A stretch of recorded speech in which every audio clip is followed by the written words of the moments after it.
দেবরাজের মনে অনেকদিন ধরেই একটা প্রশ্ন ঘুরছে। সহকারী সায়ন্তিকাকে তিনি সেটা বলেই বসলেন। কলকাতার ঐতিহ্য ট্রামকে কেউ বাঁচাতে পারল না।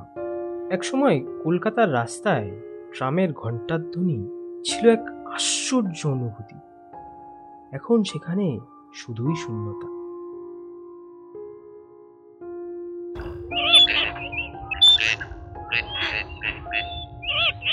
একদিন অফিসে বসে তিনি ঠিক করলেন পুরনো ট্রাম ডিপোগুলো ঘুরে একটি রিপোর্ট লিখবেন।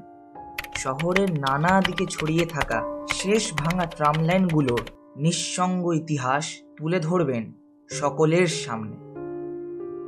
তদন্ত করতে করতে দেবরাজ খুঁজে পেল নর্থ শিয়ালদা ট্রাম ডিপো। 2012 সালে সেটা বন্ধ হয়ে গেছে। লোকজন বলে ওই জায়গাটা এখন অভিশপ্ত। রাত হলে অদ্ভুত আওয়াজ হয়, মাঝে মাঝে পুরনো ট্রামের চলার শব্দ শোনা যায়। অবিশ্বাসী দেবরাজ হেসে উড়িয়ে দিল সেই তথ্য। ঠিক করলেন রাতে একবার ডিপোয় ঢুকে নিজেই দেখে নেবেন।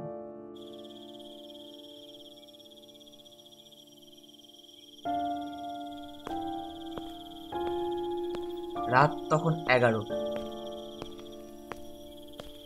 হাতে টর্চ, গলায় ডিএসএলআর ক্যামেরা, মাথায় রিপোর্টের নকশা। দেবরাজ ঢুকে পড়লেন ডিপোর ভেতরে। বাইরে ঝিঝির ডাক, ভেতরে মৃত্যুর মতো নিস্তব্ধতা। জং ধরা লাইন, ছিঁড়ে পড়ে থাকা বিদ্যুতের তার, আর এক পাশে দাঁড়িয়ে থাকা ধুলো ঢাকা 3টে ট্রাম, যেন ঘুমিয়ে পড়েছে সময়ের অতলে। হঠাৎ ক্যামেরার ফ্ল্যাশে একটা ট্রামের দরজা যেন একটু নড়ে উঠল। দেবরাজ এগিয়ে গেলেন।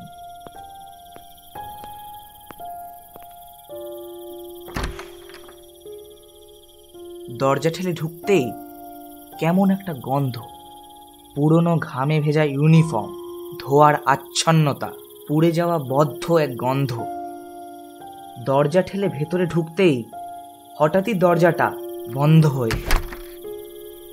দেবরাজ দরজা ঠেলে বেরোতে গেল, কিন্তু পারল না। তারপর টর্চের আলোয় দেখতে পেলেন সামনে বসে আছে একজন কন্ডাক্টর। হালকা কুয়াশার মতো শরীর, চোখ জ্বলছে। কন্ডাক্টর ধীরে বলে উঠল, টিকিট কেটে উঠেছেন তো? দেবরাজ পেছনে ফিরে গেলেন ভয়ে।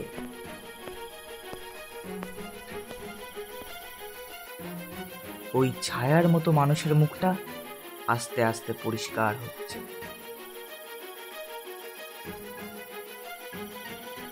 আমরা সবাই এখনো ডিউটিতে আছি। রাত 12টা বাজলেই ট্রাম ছাড়ে, কিন্তু কখনো পৌঁছায় না।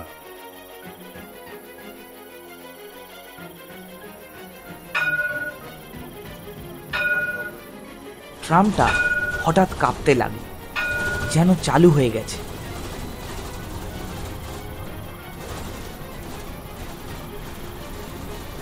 বাইরে ট্র্যাক নেই, ইঞ্জিন নেই, কিন্তু ট্রাম চলছে। বাইরে তাকিয়ে দেবরাজ দেখল তারা কোনো অচেনা রাস্তায় চলছে।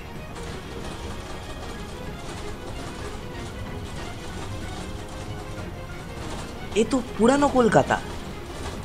ঘোড়ায় টানা গাড়ি, ঠেলা গাড়ি, ল্যাম্পপোস্টে গ্যাসের আলো। দেবরাজ বুঝে গেল সে সময়ের ফাঁদে আটকে গেছে। এটা হয়তো তার শেষ জায়গা আর অন্তিম কভারেজ। গলায় ঝুলতে থাকা ক্যামেরাটা অন রইল।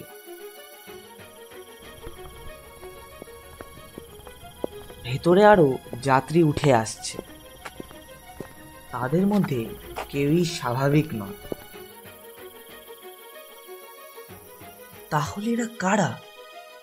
এরা কি সেই যারা 1962 সালে এক ভয়ঙ্কর দুর্ঘটনায় মারা গিয়েছিল?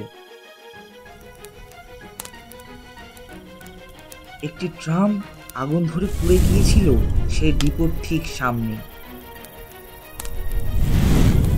কন্ডাক্টর বলেছিল ইলেকট্রিক শর্ট সার্কিট, কিন্তু আসল সত্য গোপন ছিল।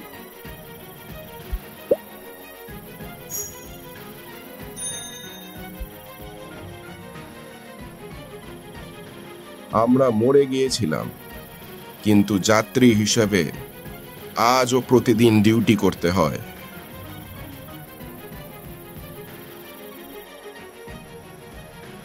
আমি বেরোতে চাই, আমাকে ছেড়ে দিন, ছেড়ে দিন বলছি। তুমি ইতিহাস খুঁজতে এসেছো? ইতিহাস মানে শুধু কাহিনী নয়, ইতিহাস মানে হারানো অতীত। এখন তুমি আমাদেরই একজন। পরদিন সকাল, সায়ন্তিকা এবং পুলিশ পৌঁছালো ডিপোতে।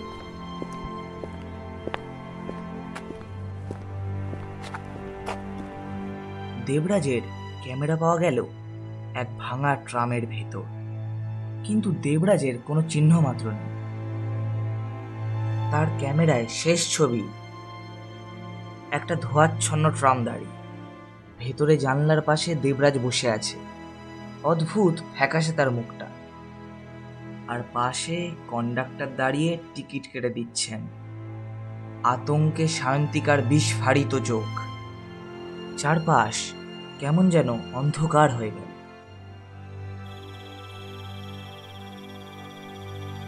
আবার রাত 12, পরিত্যক্ত ডিপোর ভেতর আলো জ্বলে উঠল হঠাৎ। ট্রামের ঘন্টার ধ্বনি, ট্রাম ছাড়ল আবার, এই শহরের স্মৃতি আর একজন নতুন যাত্রীকে সঙ্গে নিয়ে।